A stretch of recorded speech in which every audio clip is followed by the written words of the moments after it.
Anna amana. Yes. Amana. Yes. Isya navidaangit idam uernelerlita pisaatta. Torrak kuanakulo ingeqittarianangorpusi. Tilliettut saqqimmiisuoq Julia Suârez-Krabbe tessa saqqummiinermini qulequtarissavaa nunarsuarmiuqataanerup illuatungaa ammip qalipaata aallaavigaligu immikkoortitsineq eruupalu qimallugu nunasiaataajunnaarneq Julia MA folkloreme qarpoq aamalu PhD in intercultural studies ulluinnarni associate professoritut Roskilde Universitetimi sulivoq Julia sungifimmini nunami pisuttuarnissani nuannarisoruissuaa ingammi antisbjergene Columbiami nunami inungorfimmini Julia takanna. Thank you. Okay, is the sound okay? Okay. So I was born and raised in Colombia, which is a dynamic country, and there I learned some lessons of freedoms of communities, of people's relationships to nature, and also, of course, about inequality and injustice of war. And what brought me into research was actually the whole question about why is it that human rights that are supposed to be universal are not universal? They don't apply, they're bracketed in relation to some people. And I continued then my work kind of in this line, also while living in Denmark, engaged in the anti-racist movement, especially in relation to rejected asylum seekers and deportation camps. I'm not here to talk about that. I'm here to talk about racism. And I just want to say that that picture there, you see, that is South America. That is from 1944, an Uruguayan artist called Joaquín Torres Garcia, who has a text below that that plays a lot with this idea of up and down and north and south. So I'm going to just read the text. Well, it's in Spanish originally. I'm going to read it in English. It says, because in reality, our north is the south. There should be no north for us except in opposition to our south. For that reason, we now put the map upside down, and then we have a proper idea of our position, and not as they want our idea to be in the rest of the world. From now on, the elongated tip of America, not the US, America, will point insistently to the south, our north. This is a necessary rectification so that now we know where we are. So I start with this map, this drawing, because of course I'm from the Latin American traditions, and I mean, with colonization also comes critiques to colonization, decolonial perspectives that seek to do something else. So I'm speaking here from kind of taking the whole heritage that there also is in the Latin American context in terms of issues pertaining to decolonization. How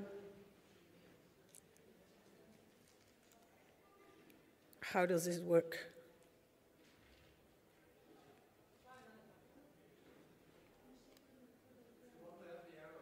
Sorry? Yeah. Ah, there it is. This is Mafalda. And Mafalda is the one with the big hair. She is as old as I am, so about 50 years old.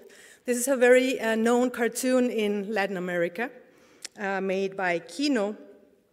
And I'm gonna just read or translate what this specific cartoon says, because as you see, Mafalda is looking into this other girl, her name is Libertad, which means liberty, freedom, right? And in the first picture where Libertad is putting the map supposedly upside down, Mafalda says, freedom, you're hanging the map upside down. So in the next picture, freedom says, upside down in relation to what? Earth is in space, and space doesn't even have an up and down.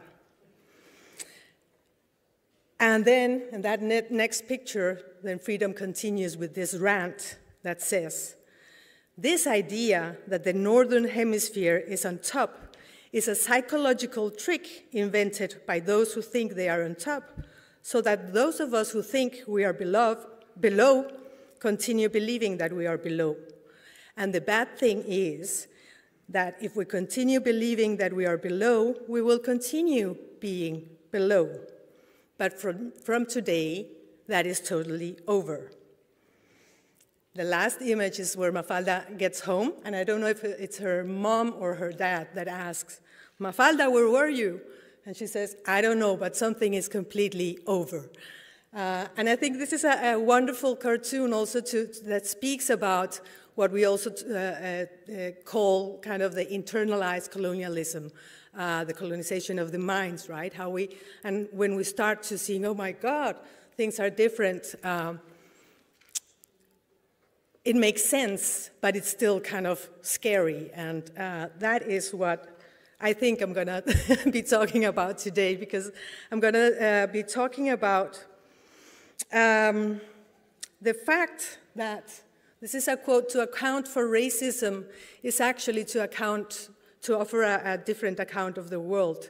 This is a quote by Sarah Ahmed, but I have tried to show this is also something that is out there in many different traditions, and understanding that this is not a simple matter, but that we really need to think through, okay, what is it, and how many lies have we actually been fed in the process of even how we understand what racism is.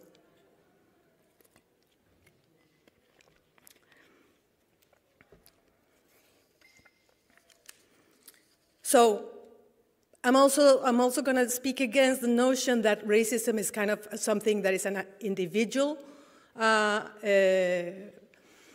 attitude. I'm also going to be speaking about I hope that it will make sense towards the end, how it doesn't really make sense to speak about reverse racism. It would kind of amount to you saying to the poor that they're engaging in reverse capitalism or something like that. Let's go to the core points. I'm just going to put them out here. So the core points that I'm going to make here, those.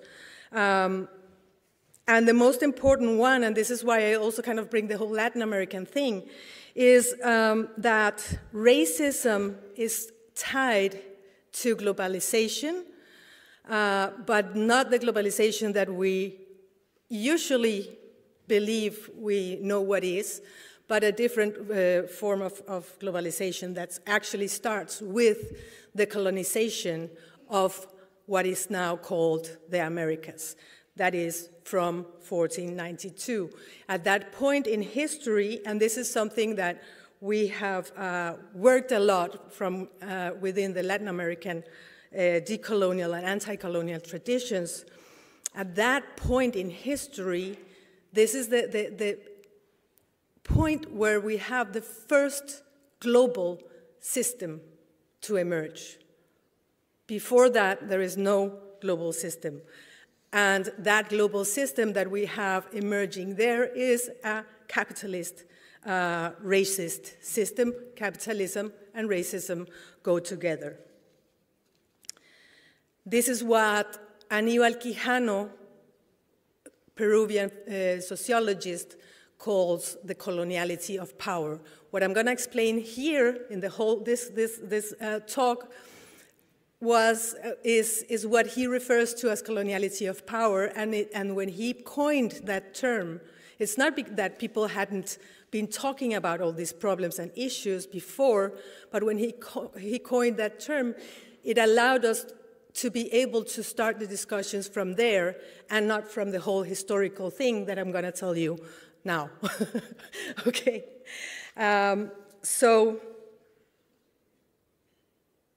Yeah, there is also something about Eurocentrism, of course, and about leaving the whole Eurocentric perspective aside, which is precisely necessary to understand what we're dealing with here. To do that, of course, we also have to have a critical look. I'm very bad at pushing this button, apparently. Ta-da.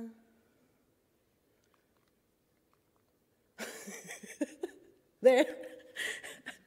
We need to have a critical look at kind of the definitions of modernity, because as you know, the standard Eurocentric definition of modernity, of what being modern is, basically is a description of what Europe thinks it is. And also it's how it understands its own history. So that modernity, they say, is tied to the emergence of the nation states, capitalism, especially industrialization, urbanization, and the increasing rationalization and differentiation, specialization, both in terms of modes of production, but also in terms of knowledge.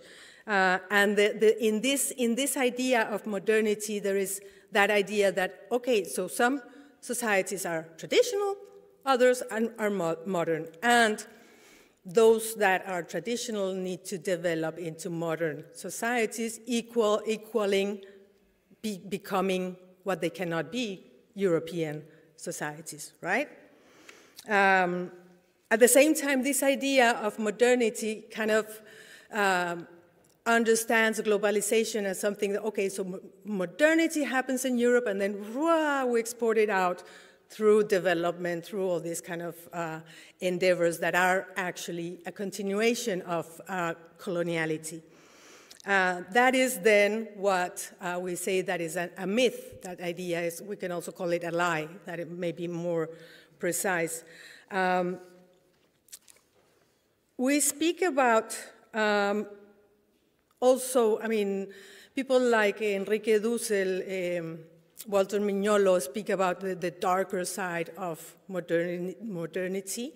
Dussel speaks about, so when we understand this myth of modernity, we say that's the second modernity. And that very idea of modernity hides what we call the first modernity, which implies, of course, also our history, our colonial history as Latin American peoples that were colonized by the Spanish and the Portuguese empires. So that first modernity is crucial to understand what we're talking about, because you cannot understand that kind of Northern European modernity project without understanding how the Spanish and the Portuguese colonialism actually were central to the whole emergence of the system that we have today.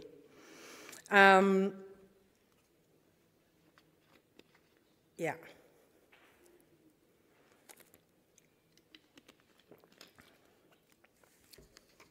Gonna show some more maps. I like maps, and I'm gonna tell you, I really love telling this story because it's, when I first understood it, it really blew my mind, like kind of in Mafalda kind of terms. This map, so we're speaking about the first and the second modernity, right? And we need to understand what is it that happens when the Iberian colonial powers, or not colonial, but when they come to the lands that are now known as America.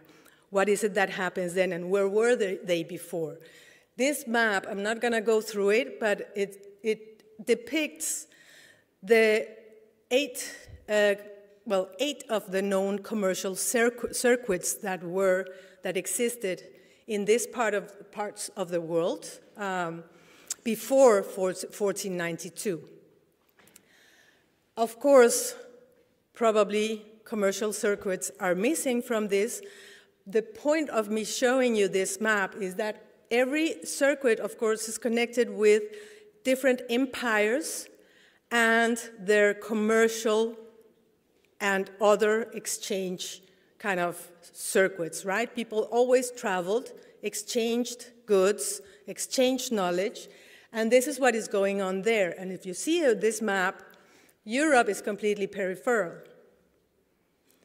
And we all know, because we have been told, we learned that in school, that is true as much as that is true, that the reason why the Spanish crown wants to, the reason why Columbus leaves out is to find a better way into these circuits, right? At that point, in January 1492, the Spanish crown had already expelled the last Muslim populations in Europe and taken over what we today know as Andalusia, Al-Andalus, and so they wanted to continue kind of that expansion. It's also very important to remember that that Europe that we have there, peripheral, has been having centuries of persecution of people that would not practice a dominant fundamentalist Christianity. There were the witch hunts, the Crusades. So people in Europe were already kind of being formed into these colonizer subjects that we later then get to the Americas. But this is very important, and it's very important to remember also the whole context of the witch hunt, because it's important to remember who are the people that get to the Americas. This map, this is also a map known as the TNO map. As you see, it has Asia on top, right? This map has also been used by, among others, Mignolo to kind of, what is the idea of the world, the cosmology, if you want, that people that go from Europe to the Americas, what is it that what they have? What was the world for them? And this is why I say it's important to remember that they've been and they are in this process of complete Christian fundamentalism that has taken place over a long period of time. And that way of ordering the world, including kind of the different continents that they knew of, is organized from religion. So this is why it's called a theocentric understanding of the world, where they have, you know that Noah has 3 sons, right? Sem, Japheth, and Sham. And apparently, Japheth is the prodigy son, so his descendants reside in Europe, whereas Sham and Sem, respectively, in Asia and Africa. Fundamentalists, this is the way the world is. It cannot be different. So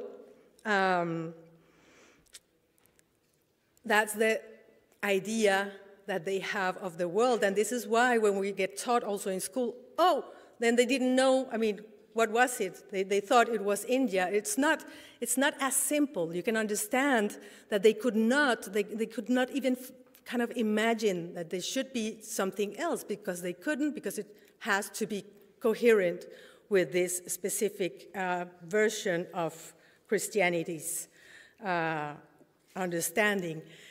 That really gets, of course, shattered with the so-called discovery of the Americas.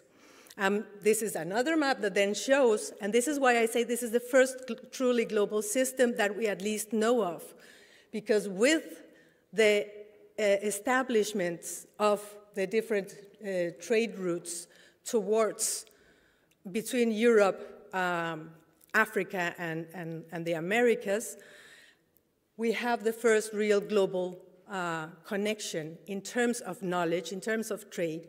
And it is very important also to say that there emerges also a connection between South America and the Philippines, because they are also, at that point, Spanish colonies.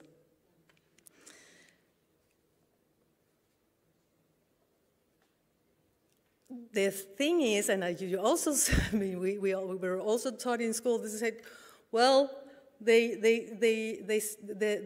Spanish, there wasn't supposed to be more people, right?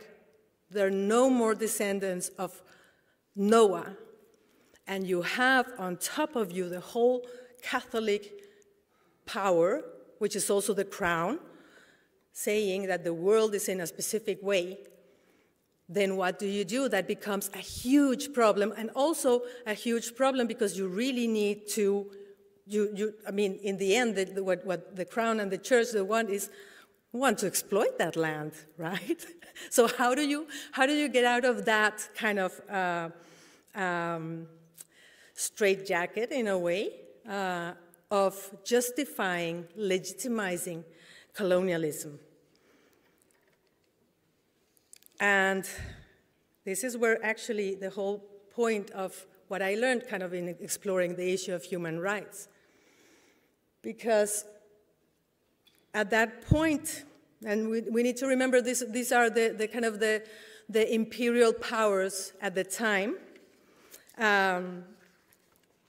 So we have what is known as the Valladolid debates, between Bartolomé de las Casas, the one on your left hand, and Ginés de Sepúlveda. Las Casas is a monk that actually goes to the Americas to evangelize, and he's seen in some circles as the kind of the good guy that actually defended the rights of the indigenous peoples.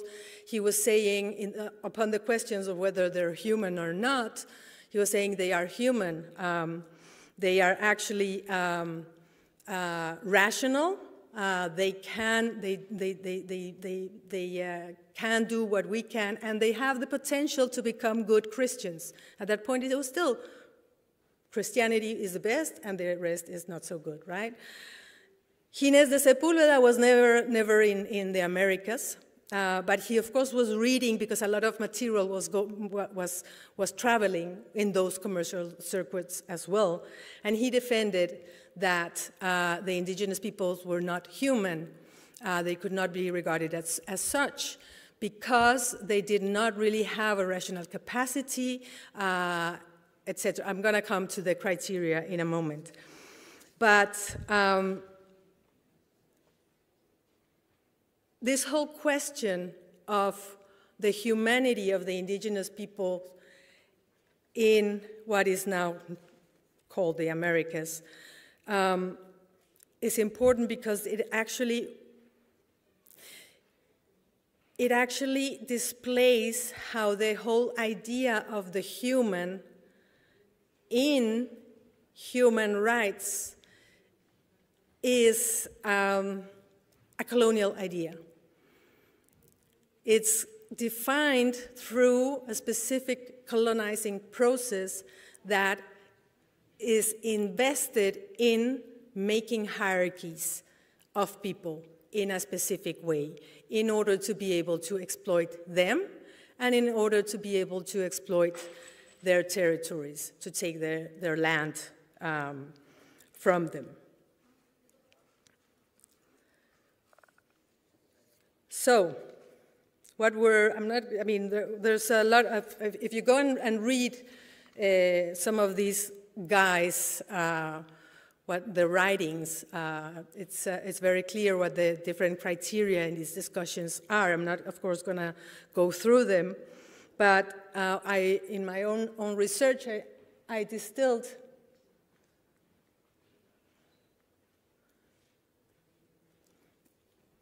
when you ask, okay, so in a way, so when you ask, who am I, right? So what criteria do you really use to define, a bit in relation also to how to define a Greenlander, you know? It's very important to understand what are the criteria we then use, right? The criteria that these men used were, in the end, whether the indigenous peoples were similar to them or not. That is, so I, Julia, I am Colombian, I'm Danish, I speak Spanish and Danish and English, and then, okay, how many of you do that? And I start kind of, you know, making the hierarchy is that kind of idea. So having a specific notion of time, we know that some indigenous peoples, many indigenous peoples don't have that linear idea of time, that you have the ancestors right here, that there is a lot of also of thinking about yourself as ancestor, so time is a very different kind of, it's not even a thing, right? It's not wasting my time, and time is also a relationship. There is also, of course, the notion of private property. They were saying, but these people, they don't even, I mean, they don't own these lands, so we can take them, probably. Whether they were man-centered or anthropocentric, meaning whether they operate with this idea that the human being is separate from nature. Also, what are their sexual and gender relationships? Well, they don't dress as proper women or proper men. They don't do as we do, then that doesn't work either. And then they have all these criteria, the religiosity as well. Do they know about God, right? This is why Bartolomé de las Casas was actually a bit successful precisely in saying, but they have the potential they can develop into good Christians, right? There you see again the issue of they can develop into, they cannot be themselves, right? They have to develop into what we are. And also whether there were settler or sedentary societies. Many of the indigenous people in the Americas actually moved also in the Andes up and down, depending on the seasons and what the stars and the other beings told them and tell them, because they're still there. So basically what the point here is that the idea of rational capacity that Descartes, who is kind of, you know, this is the great modern thinker, that I think, therefore I am, right? That idea of rational capacity is already premised on rationality being equal to you denying basically who you are and trying and defending the whole project of the colonizer. Does this make sense? Yeah? Good. So this is really important, because we see here that there is a colonial endeavor that is very material, that it is about exploiting, and it is about inaugurating a different system in the lands that are taken. So that is a structural kind of thing with laws, with different kind of institutions. But it's also a mental process, right? It's also a mental process that tells the indigenous people, hey, you can get rights, but you just need to, well, they don't say that, but that's the whole undercurrent of that. You just need to be like we are. You just need to defend our project, what indigenous people in Colombia call it the death project, right? It's a project that actually produces death and extractivism and does not defend life. So the whole structures that start to get in place with that process of colonization, they are pivotal because they continue until today. However, when the northern, you know that, so the Spanish and the Portuguese then all of a sudden became big imperial powers in this peripheral Europe, and then of course Northern Europe started Jesus, this can't be right. We need to get into the game. So they started, of course, also trying to get into these commercial circuits. So they started also colonizing the U.S., what is now the U.S., Canada, etc., and entered into that game. And of course, when you enter into the colonial game and you want to become a superpower, you need to make the other powers kind of less good, right? So at that point, when the Northern European powers enter the whole imperial race, they also start trying to delete and diminish the importance of the Portuguese and the Spanish colonialisms, which is, of course, I mean, I'm not defending and I'm not saying that the Spanish and Portuguese colonialisms are good. The problem with that deletion is that they also deleted the processes of colonization of what is now the Americas, but also our whole traditions of decolonization. You know, it's also very important to remember that when we speak of decolonization, it was the Latin American countries, and particularly Haiti, in the 1800s that were first kind of in the process of formal decolonization. And when we speak about decolonization today, is because, and coloniality is precisely to recognize that that wasn't over. I mean, that was just kind of a process where the local colonial elites constructed the whole European form of organizing in the Americas. So the forms of democracy, the forms of you know, they brought the churches and put them on top of sacred spaces, places of indigenous peoples, etc. So it was kind of a replacement of one colonial system with another that we still have today.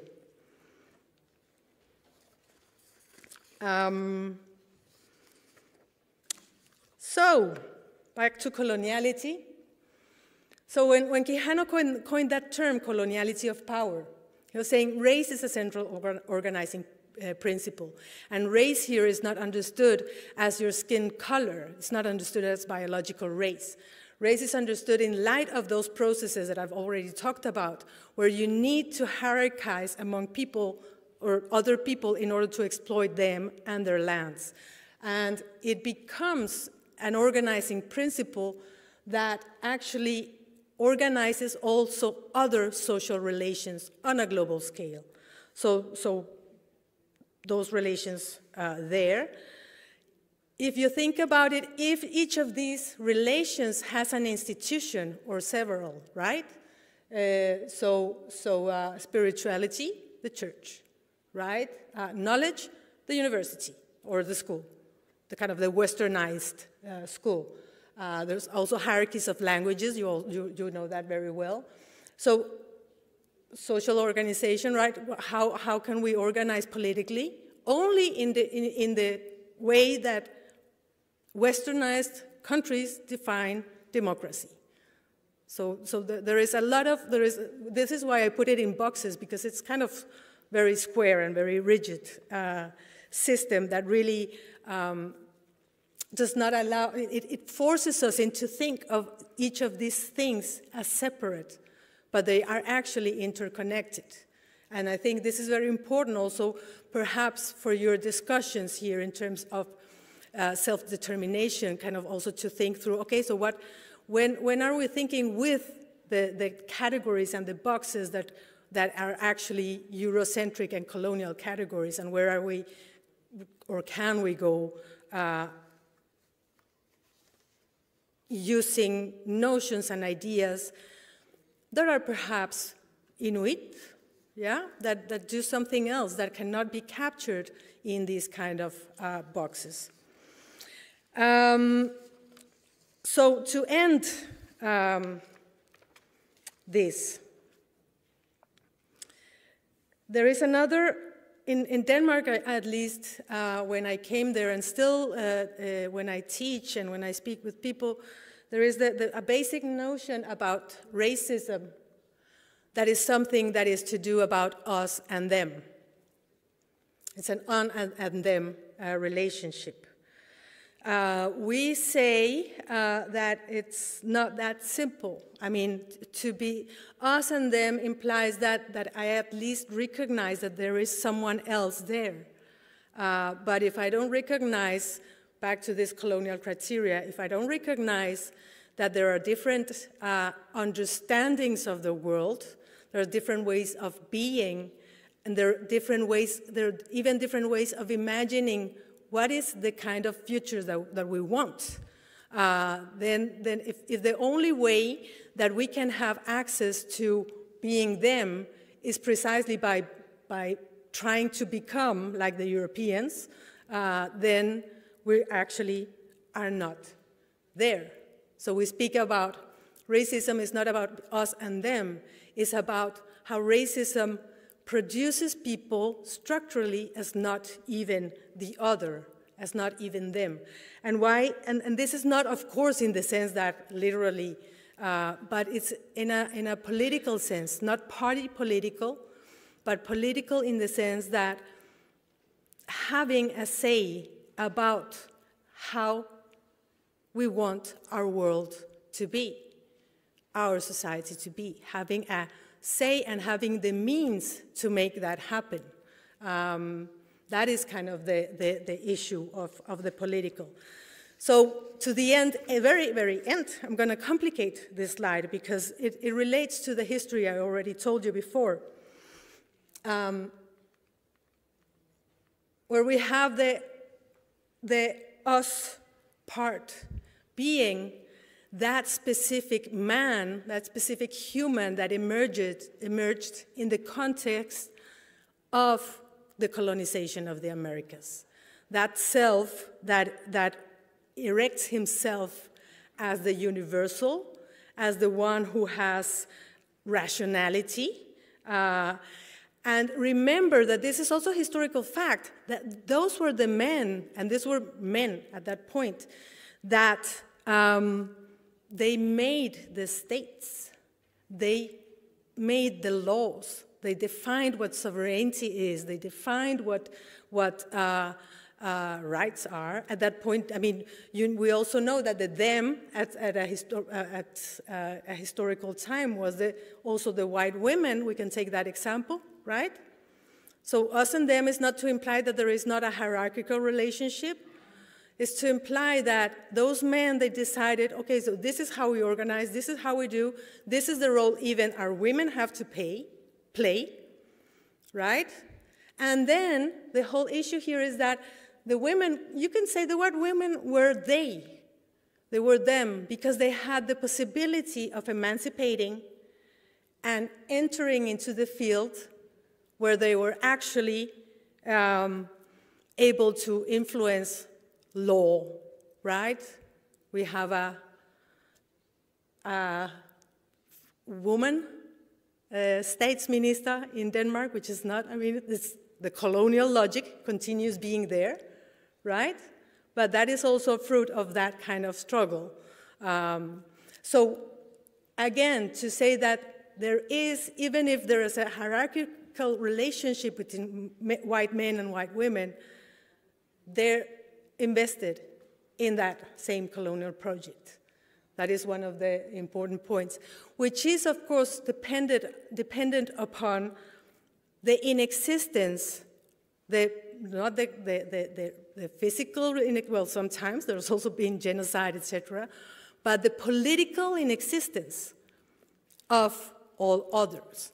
In Denmark, that is very much to do with the immigrant populations. And you know, especially the so-called non-Western migrants that are kind of being, their rights are being taken away, right? Again, rights, human rights, any rights, they ultimately have the power with those rights to either give or take away.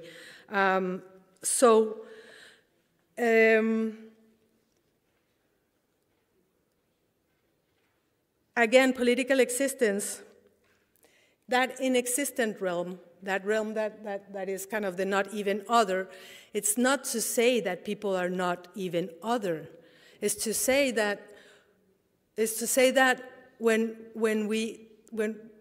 at least in Latin America, this is what we think in the decolonial perspective, if we continue playing that game of going up there and kind of doing everything through our rights and through legal means, then we will continue being in that space where we're not even the other because we don't have the means to define what it is that we want. And I also, maybe just the last important point to mention here is that it is precisely rights emerge not because they're a concession of the powerful. They have historically emerged because people have claimed, have fought for them, right? So that is the moment when people start thinking, okay, so what is it that we want? What is it that we want to fight for? That space can be articulated and become something different. That was all from me for now. Maybe there's time for questions, I don't know. Thank you.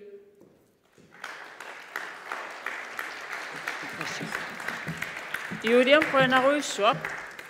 Julia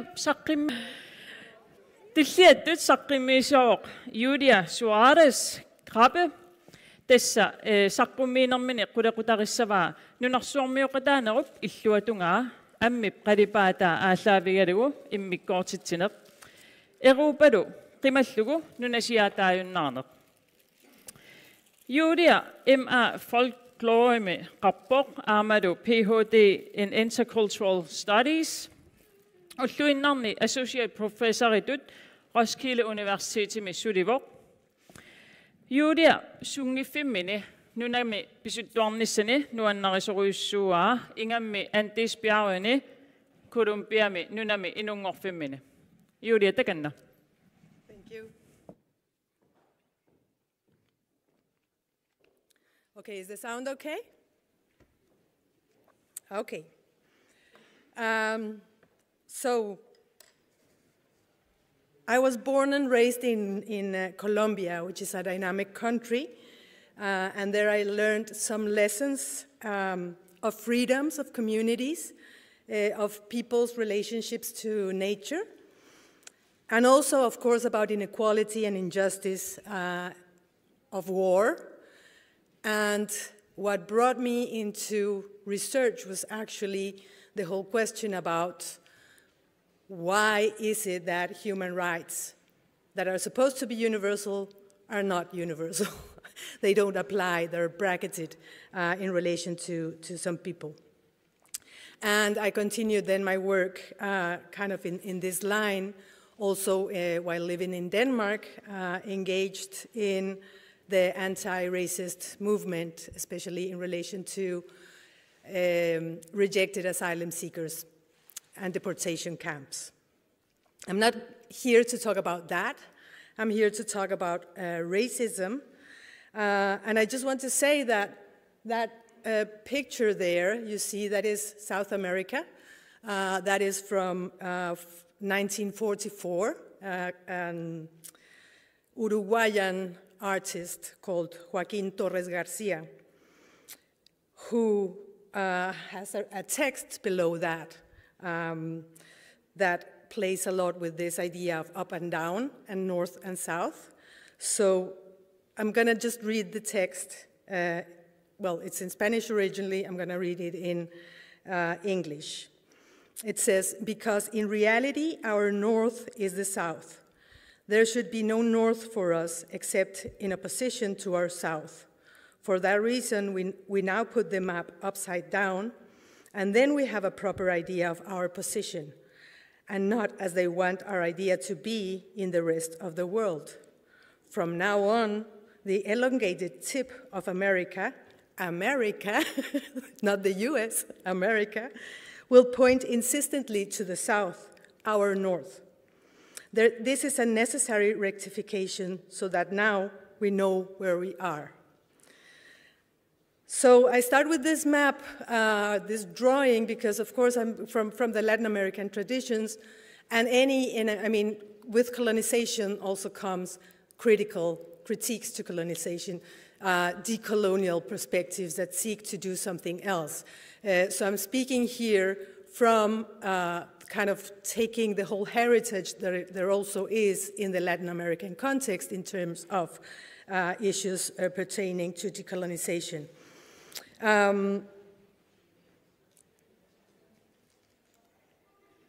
How does this work?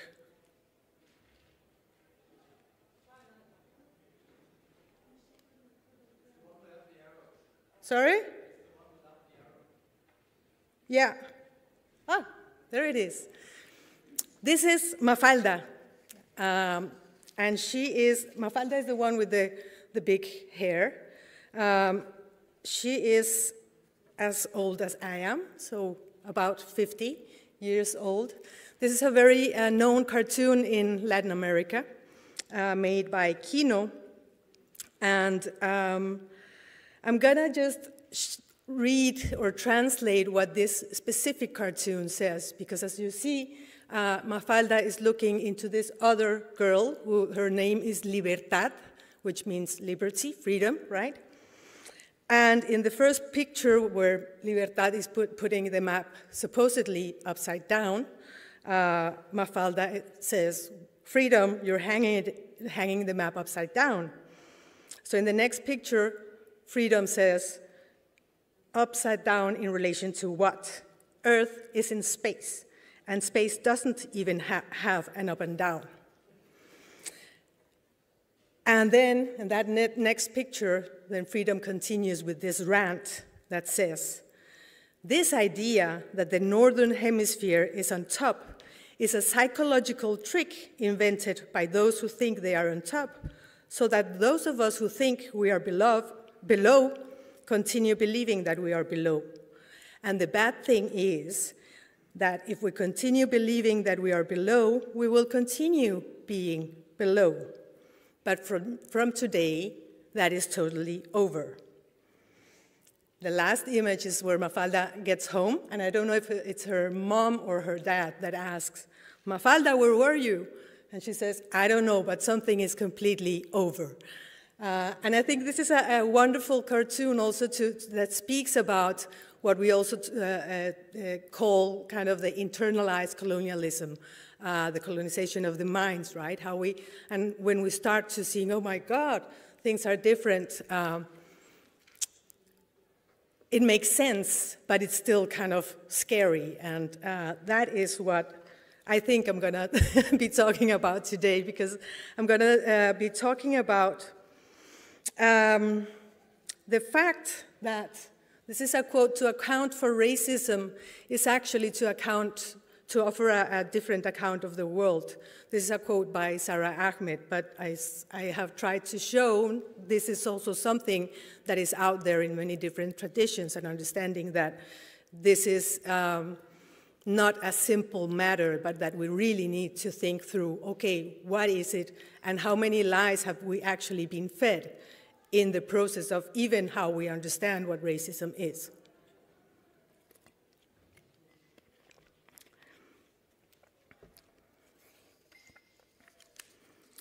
So I'm also going to speak against the notion that racism is kind of something that is an individual attitude. I'm also going to be speaking about I hope that it will make sense towards the end, how it doesn't really make sense to speak about reverse racism. It would kind of amount to you saying to the poor that they're engaging in reverse capitalism or something like that. Let's go to the core points. I'm just going to put them out here. So the core points that I'm going to make here, those. And the most important one, and this is why I also kind of bring the whole Latin American thing, is that racism is tied to globalization, but not the globalization that we usually believe we know what is, but a different form of globalization that actually starts with the colonization of what is now called the Americas. That is from 1492. At that point in history, and this is something that we have worked a lot from within the Latin American decolonial and anti-colonial traditions, at that point in history, this is the point where we have the first global system to emerge. Before that, there is no global system. And that global system that we have emerging there is a capitalist, racist system. Capitalism and racism go together. This is what Aníbal Quijano, Peruvian sociologist, calls the coloniality of power. What I'm going to explain here in the whole this talk is what he refers to as coloniality of power, and when he coined that term, it's not that people hadn't been talking about all these problems and issues before, but when he coined that term, it allowed us to be able to start the discussions from there and not from the whole historical thing that I'm going to tell you now. Okay.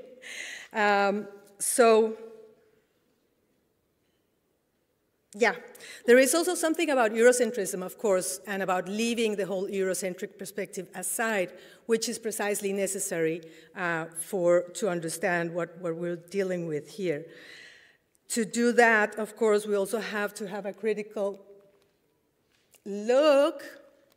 I'm very bad at pushing this button, apparently. Ta-da.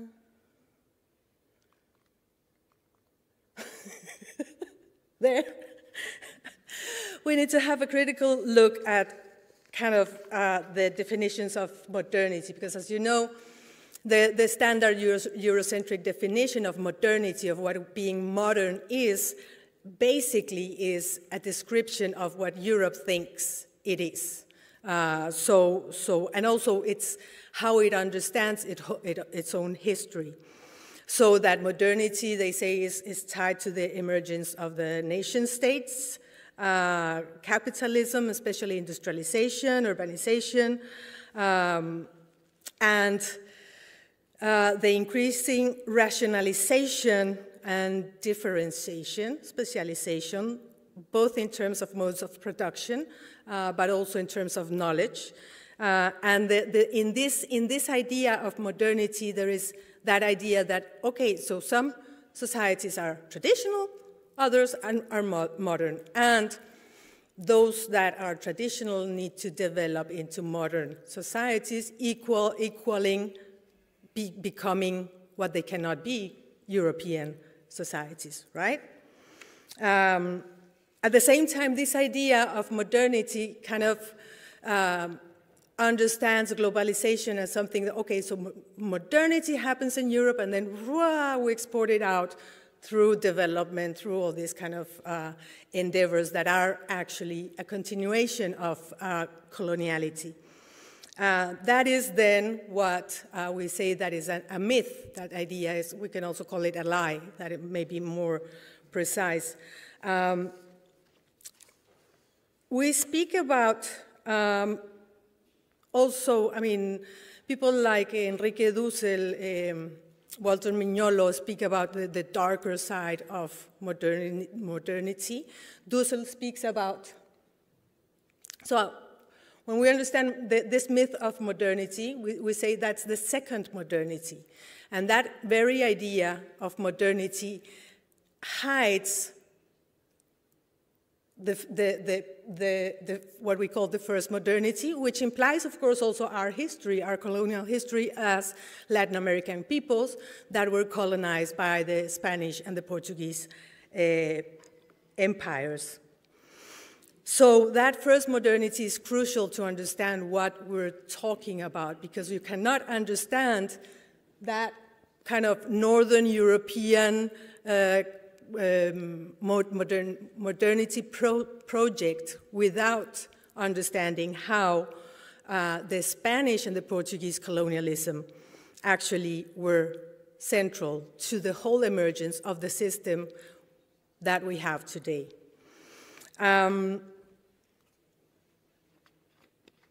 Yeah.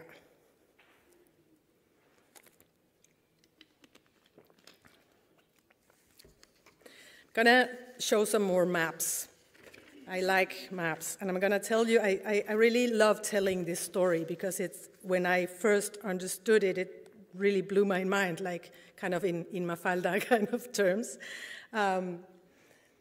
This map, so we're speaking about the first and the second modernity, right? And we need to understand what is it that happens when the Iberian colonial powers, or not colonial, but when they come to the lands that are now known as America. What is it that happens then, and where were they before? This map, I'm not going to go through it, but it depicts the eight of the known commercial circuits that existed in this parts of the world before 1492. Of course, probably commercial circuits are missing from this. The point of me showing you this map is that every circuit, of course, is connected with different empires and their commercial and other exchange kind of circuits, right? People always traveled, exchanged goods, exchanged knowledge, and this is what is going on there. And if you see this map, Europe is completely peripheral. And we all know, because we have been told, we learned that in school, that is true as much as that is true, that the reason why the Spanish crown wants to, the reason why Columbus leaves out is to find a better way into these circuits, right? At that point, in January 1492, the Spanish crown had already expelled the last Muslim populations in Europe and taken over what we today know as Andalusia, Al-Andalus. And so they wanted to continue kind of that expansion. It's also very important to remember that that Europe that we have there, peripheral, has been having centuries of persecution of people that would not practice a dominant fundamentalist Christianity. There were the witch hunts, the Crusades. So people in Europe were already kind of being formed into these colonizer subjects that we later then get to the Americas. But this is very important, and it's very important to remember also the whole context of the witch hunt, because it's important to remember who are the people that get to the Americas. This map, this is also a map known as the TNO map. As you see, it has Asia on top, right? This map has also been used by, among others, Mignolo, to kind of, what is the idea of the world, the cosmology, if you want, that people that go from Europe to the Americas, what is it that what they have? What was the world for them? And this is why I say it's important to remember that they've been and they are in this process of complete Christian fundamentalism that has taken place over a long period of time. And that way of ordering the world, including kind of the different continents that they knew of, is organized from religion. So this is why it's called a theocentric understanding of the world, where they have, you know that Noah has 3 sons, right? Sem, Japheth, and Sham. And apparently, Japheth is the prodigy son, so his descendants reside in Europe, whereas Sham and Sem, respectively, in Asia and Africa. fundamentalist. This is the way the world is. It cannot be different. So that's the idea that they have of the world. And this is why when we get taught also in school, oh, then they didn't know, I mean, what was it? They thought it was India. It's not as simple. You can understand that they could not even kind of imagine that there should be something else, because they couldn't, because it has to be coherent with this specific version of Christianity's understanding. That really gets, of course, shattered with the so-called discovery of the Americas. This is another map that then shows, and this is why I say this is the first truly global system that we at least know of, because with the establishments of the different trade routes towards between Europe, Africa, and the Americas, we have the first real global connection in terms of knowledge, in terms of trade. And it is very important also to say that there emerges also a connection between South America and the Philippines, because they are also, at that point, Spanish colonies.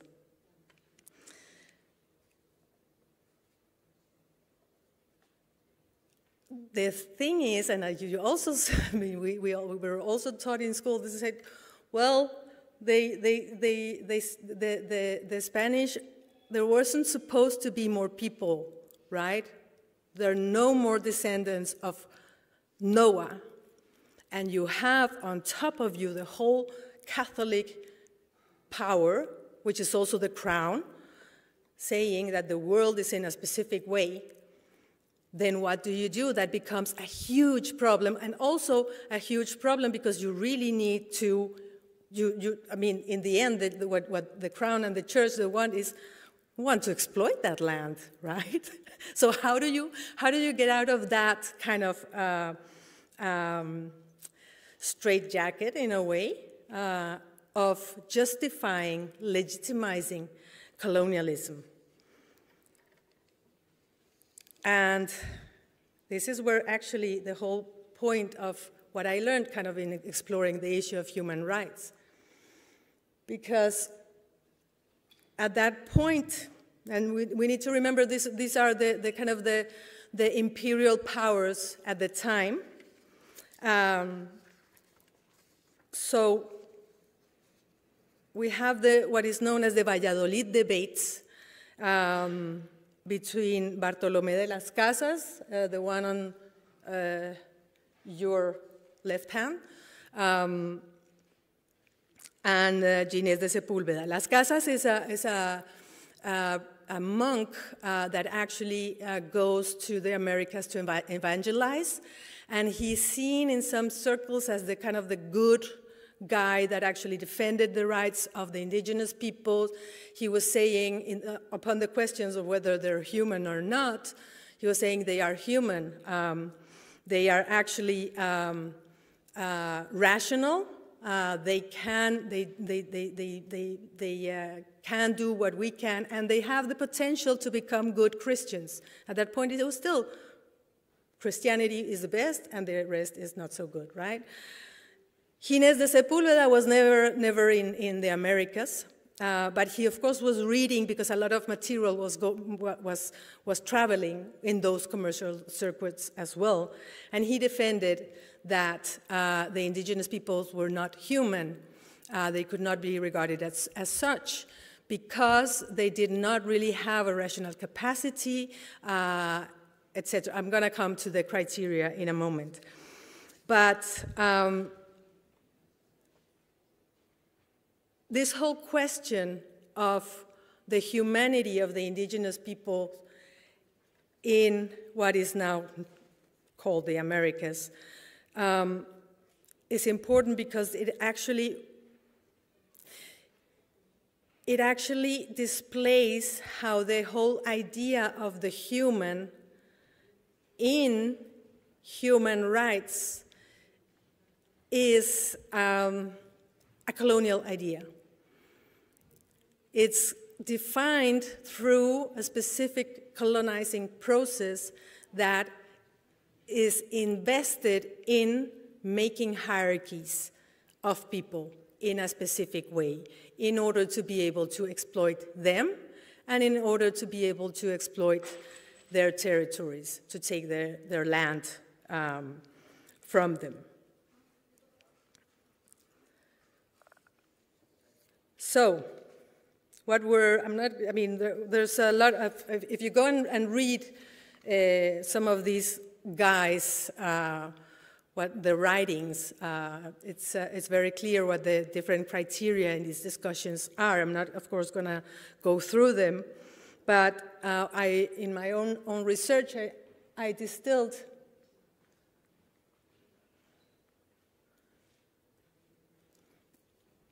when you ask, okay, so in a way, so when you ask, who am I, right?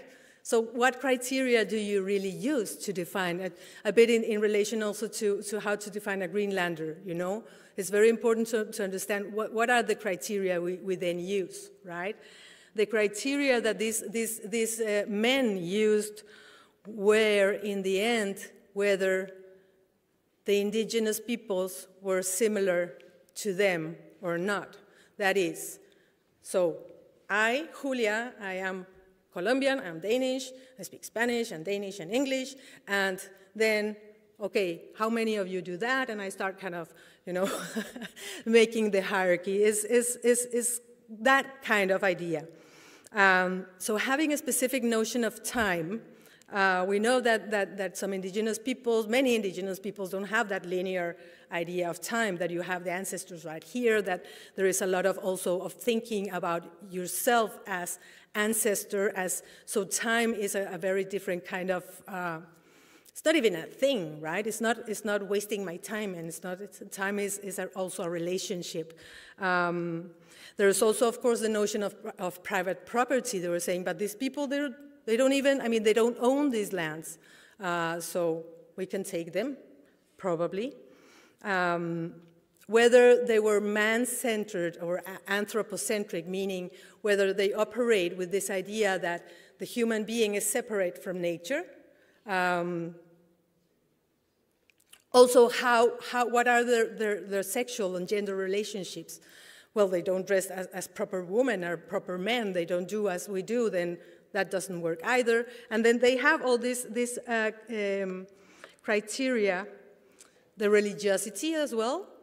Do they know about God, right? This is why Bartolomé de las Casas was actually a bit successful precisely in saying, but they have the potential they can develop into good Christians, right?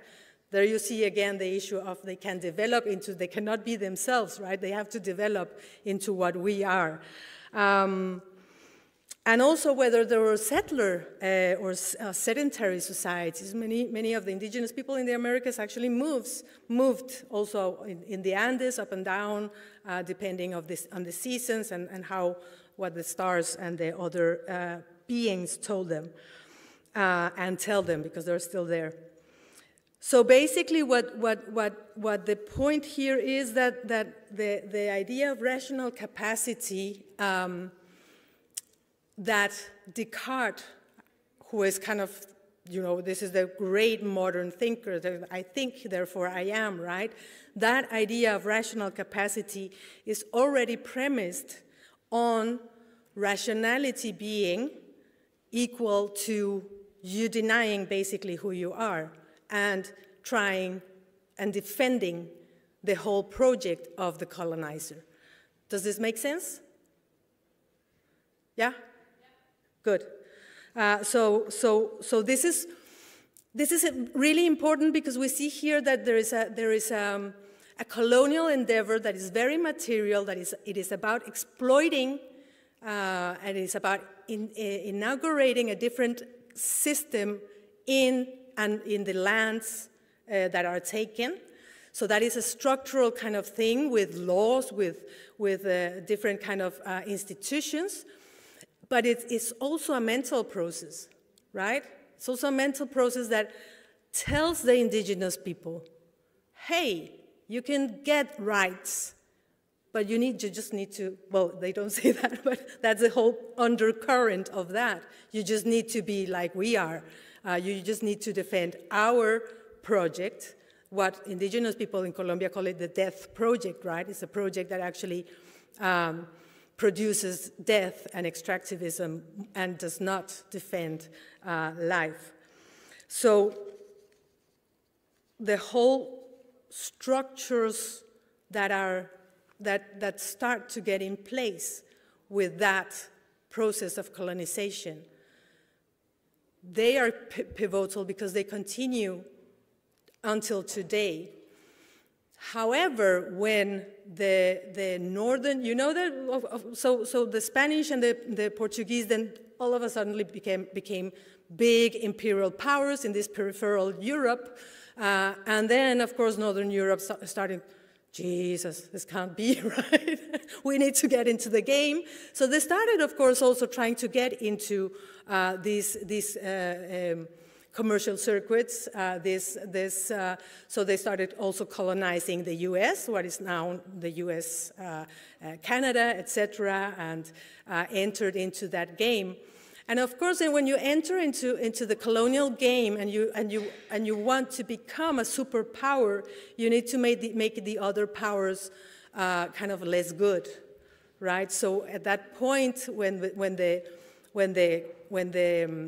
Northern European powers enter the whole imperial race, they also start trying to delete and diminish the importance of the Portuguese and the Spanish colonialisms,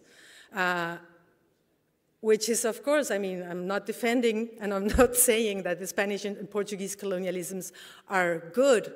The problem with that deletion is that they also deleted the processes of colonization of what is now the Americas, but also our whole traditions of decolonization.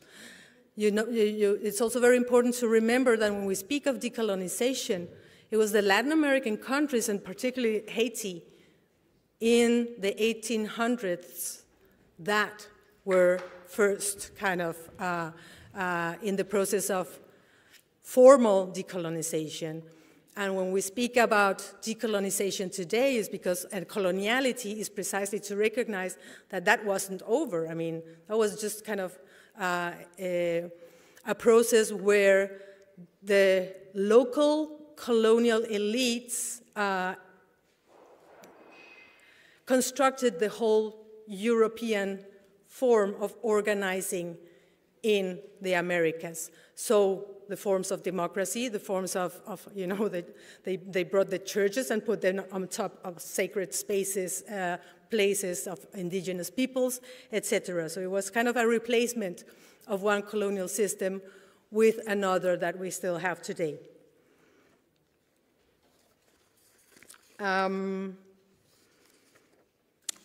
So, back to coloniality. So when Quijano coined that term, coloniality of power, he was saying race is a central organizing principle. And race here is not understood as your skin color. It's not understood as biological race. Race is understood in light of those processes that I've already talked about, where you need to hierarchize among people or other people in order to exploit them and their lands. And it becomes an organizing principle that actually organizes also other social relations on a global scale. So those relations there. If you think about it, if each of these relations has an institution or several, right? Spirituality, the church, right? Knowledge, the university or the school, the kind of the westernized school.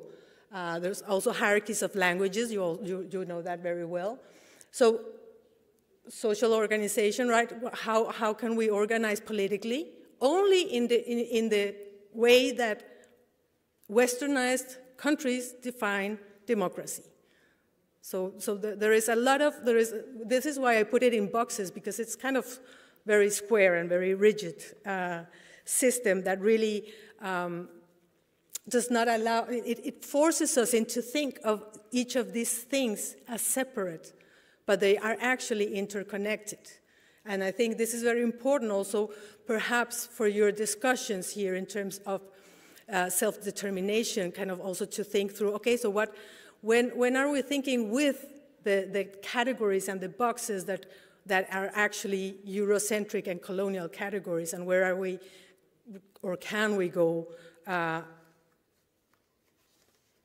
using notions and ideas that are perhaps Inuit, yeah, that do something else that cannot be captured in these kind of boxes.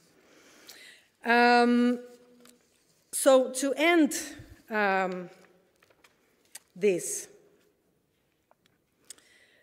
there is another, in Denmark at least, when I came there, and still when I teach and when I speak with people, there is a basic notion about racism that is something that is to do about us and them. It's an us and them relationship. We say that it's not that simple. I mean, to be us and them implies that I at least recognize that there is someone else there. But if I don't recognize, back to this colonial criteria, if I don't recognize that there are different understandings of the world, there are different ways of being, and there are even different ways of imagining what is the kind of future that we want.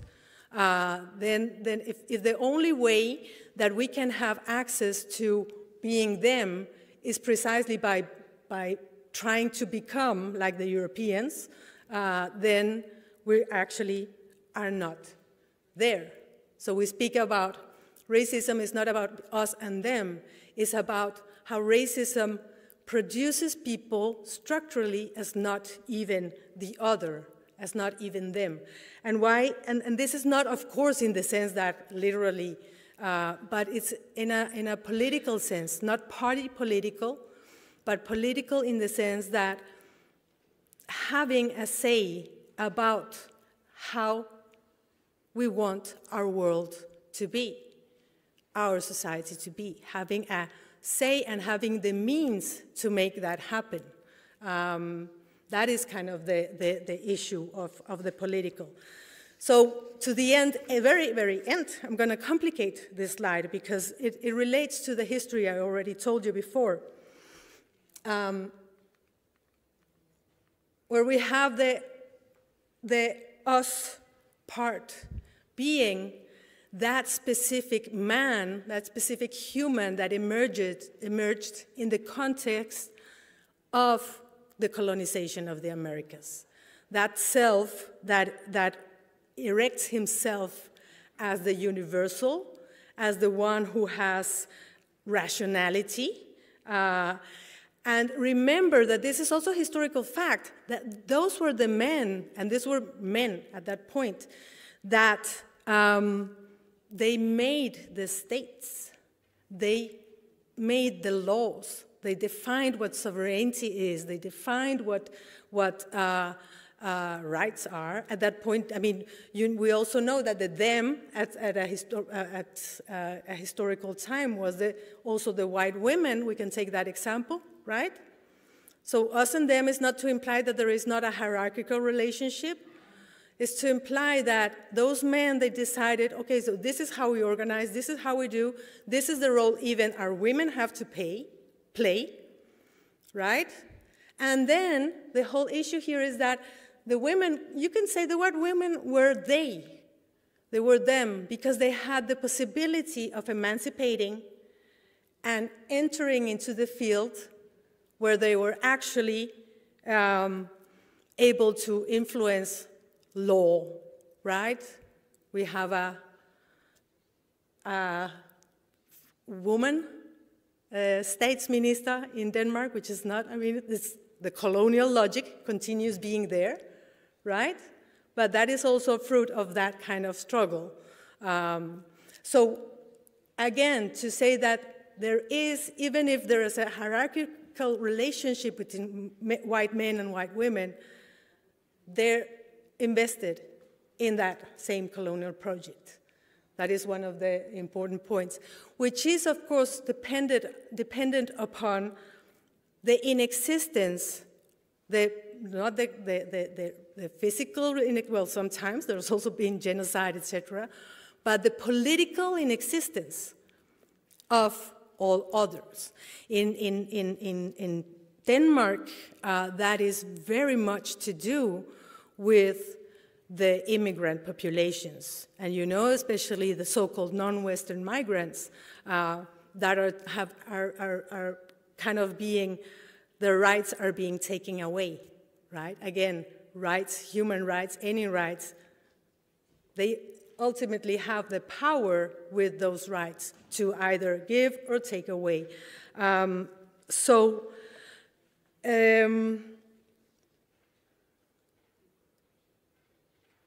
Again, political existence, that inexistent realm, that realm that is kind of the not even other, it's not to say that people are not even other. It's to say that when at least in Latin America, this is what we think in the decolonial perspective, if we continue playing that game of going up there and kind of doing everything through our rights and through legal means, then we will continue being in that space where we're not even the other because we don't have the means to define what it is that we want. And I also, maybe just the last important point to mention here is that it is precisely rights emerge not because they are a concession of the powerful. They have historically emerged because people have claimed, have fought for them, right? So that is the moment when people start thinking, okay, so what is it that we want? What is it that we want to fight for? That space can be articulated and become something different. That was all from me for now. Maybe there's time for questions, I don't know. Thank you.